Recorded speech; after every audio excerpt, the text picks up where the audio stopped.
and then they're going out and they're renting storage spaces to buy more stuff.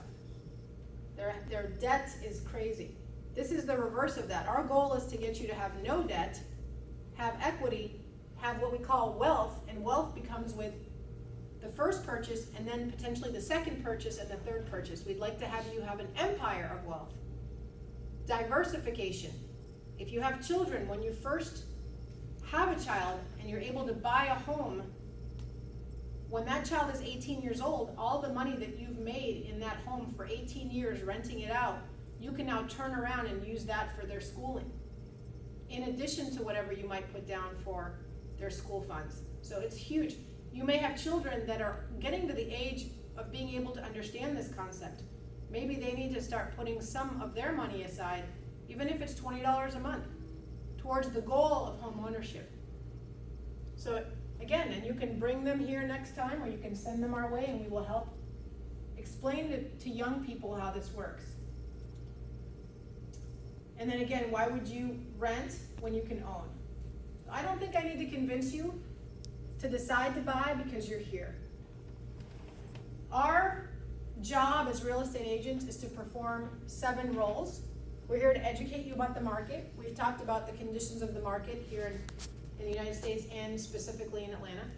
We're going to analyze your wants and needs. A lot of times people will call us and say, let's go run in the car and look at houses. Well, we analyze your needs first. We sit down, we have a consultation. What's going on in your life? What are the factors? Who's involved? What are deal breakers for you? What are things you're willing to consider that are nice to have but not necessarily have to have? What's your timeline? How does this affect everyone around you? There are consequences. We'll set you up with some homes that fit your criteria specific to what you asked for. So as you're driving around with your buyer, the agent will say, we're going to take a look at some homes today that fit your criteria, and then the person will say, the buyer will say, what about that house? I want to see that house, and we'll say, that doesn't fit your criteria. It might not be the same price or the same size. It looks good on the outside, but we're only providing you access to homes that fit your criteria. We will coordinate with the other professionals. Having a team as solid as the Ben Kinney team here enables us to have the history we've had networking with other agents, walking into a situation where you know how to get a deal done because you have professionals on both sides. We also are very influential in our negotiation skills. We're taught how to do that. We review paperwork and deadlines. As I mentioned, we're required to have multiple trainings per year to make sure the paperwork is correct, to make sure there are no errors. We meet the deadlines so that you never have to worry about your earnest money. And we'll talk about that in a moment. And we solve any problems that arise, and let me tell you, there are always problems that arise. There's always something new in this industry, every day. We would like to have a mutual responsibility and a mutual representation for each of us, so we work for you and you commit to us. And so we have you sign a buyer brokerage agreement indicating we're your only agent. You're not gonna go and cheat on us with somebody else. Just kidding. Okay, the next step is to secure financing. So when you secure financing, you need to choose a loan officer. Our job is to provide you with a few names of people that we've worked with, that we trust, that we know will do a good job. And they will be honest with you and they will say, I cannot finance you, or here's the rate I can finance you at. And you should have a conversation with everyone we give you, not just the one person, because you're able to compare and say, well, I like this rate better, but I like this service better, or I'm able to get this product with this lender, but I'm not able to.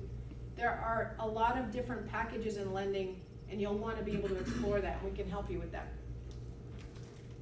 When you choose a loan officer and you get your qualification and you decide to go down the path, you're going to go ahead and apply for a loan.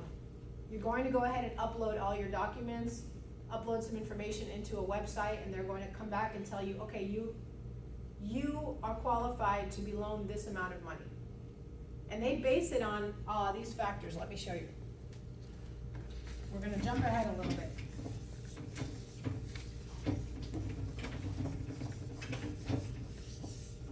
They're going to base it on your credit score. Does everybody here know your credit score? Okay. They're going to base it on your income. Money coming in. They're going to base it on your assets. What do you own? Either personally or with someone else. Maybe maybe it's a school loan. Now, as you're going through this process, please do not take on any big purchases. So while you're going through the purchasing process, please do not take on purchasing a car or adding more to your credit card debt of big purchases during that time. That would be helpful, because that will actually pop your qualifications out, okay? So the lender is going to have a conversation with you about these things. That's called the pre-qualification. It's a very rough conversation. It's a quick conversation, and they're gonna ask you, what's your income? What is your debt load? What do you have to pay out? What assets do you own, and what your credit score is? Based on that combination, they're gonna tell you, well, it looks like on paper, you're gonna be able to be loaned this amount of money. Now, let's say you go to the next step, which is to actually get pre-approved. Pre-approval is more than just a conversation. It actually requires you to turn in the documents. So you turn in the documents, and everything is in line with what you said. You definitely owe this much money, you definitely have this much money in assets, and you definitely have this credit score. What happens for people is they don't realize that things have happened behind the scenes.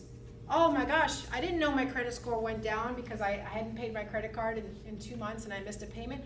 Oh my gosh, I didn't know I had an IRS lien. Oh my gosh, I thought I had less on my school loan than I do. So this is where things change when you actually get the writing on paper. You'll have to turn in your tax returns, right?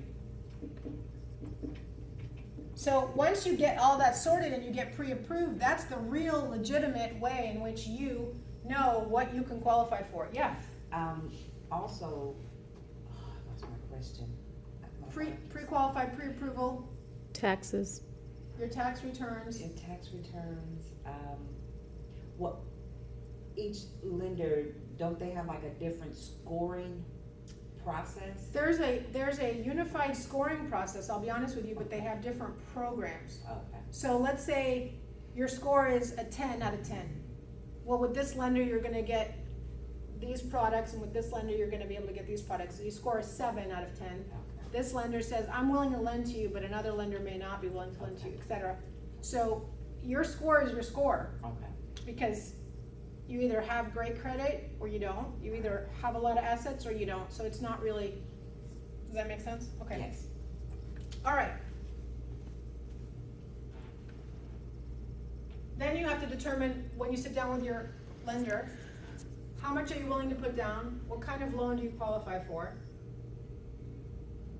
What the terms of the loan are. For instance, the ideal loan would be a 30-year loan. Again, I'm saying ideal loan. It's got to be what's ideal for you.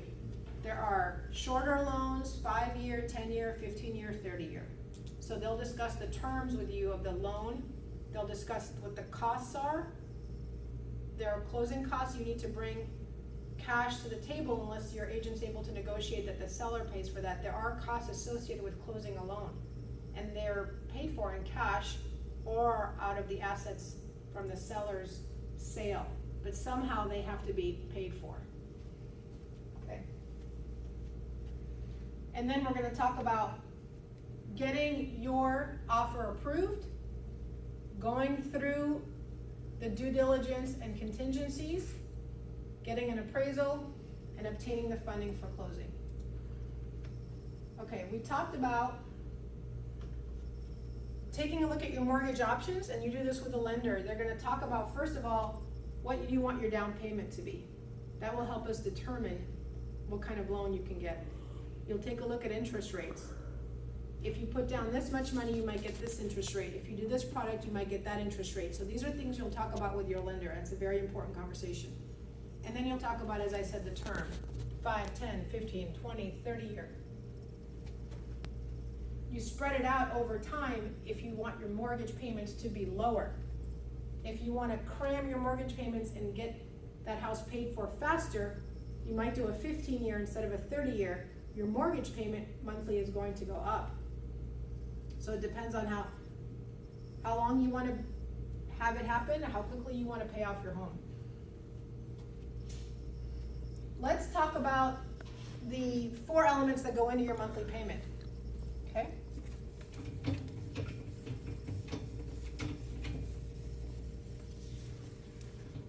All right. your principal, let's say we have that this is the sales price of the home. And you want to put down 10% as a down payment. So how much money would that be? 10,000. Don't all answer at once. 10,000. 10,000. So in order to buy a $100,000 home, you need to bring to the table $10,000 as a down payment. If you bring to the table $10,000, how much does that make your loan amount? Don't answer, Sarah. If you put in 10,000 off of a $100,000 purchase, 90,000. So your principal, the part that the bank is loaning you is $90,000. Okay? That's called your principal. That's your nut. Okay? Then you have your interest payment. We will loan you $90,000 at a 4% rate. So we're going to charge you 4% each month. And that amount, I'm going to pretend because I don't know exactly the amount, but let's say that that's $120 a month. It's probably not, but your principal charge is going to be about, let's say, again, we're guessing just for conversation. That makes your principal and interest payment $11.20 a month, okay? Because you have to understand what goes into that. Again, it's all variables depending on what your sales price is, what you're putting down, it's all variables. But let's say that you start there, your principal and interest is your payment. A lot of people think they stop there, but that's not the entire package. You still have taxes and insurance. What happens is each county is going to charge you taxes each month to have that house. So your taxes, let's say in this case, we're gonna make an example of it, $100 a month. It's not gonna be that high, but just for conversation. So now you're up to $12.20 a month.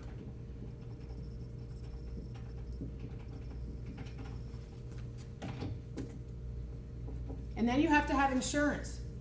And there are two kinds of insurance.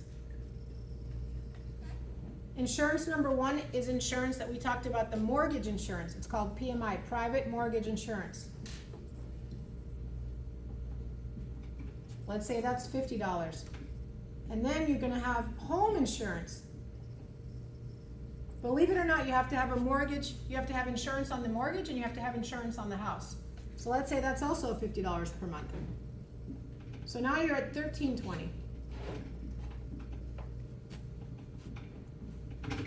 This is the kind of insurance that's with State Farm or Allstate or any of these companies. This is private mortgage insurance is done through the lender. But you have to have all these things. So now you're up to $13.20. Okay? Now if you buy a condo or a townhouse, do you know what else is added on here?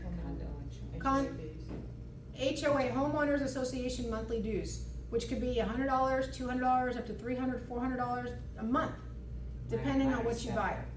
That's still added here. Yeah. So another amount.